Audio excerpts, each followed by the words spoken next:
พอเราถึงที่หมายปลายทางทุกสนามบินนะคะเราก็ต้องเดินหาตามรางกระเป๋าซึ่งไม่ควรจะแวะเข้าห้องน้ำก่อนนะคะเพราะบางทีมีการสลับเลขรางแล้วเราเนี่ย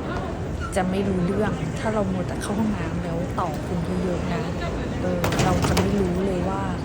พอดีว่าป้ายเขาเปลี่ยนเลยแล้วก็สนามบินมันอาจจะใหญ่กว่านี้ซึ่งทำให้เราสับสน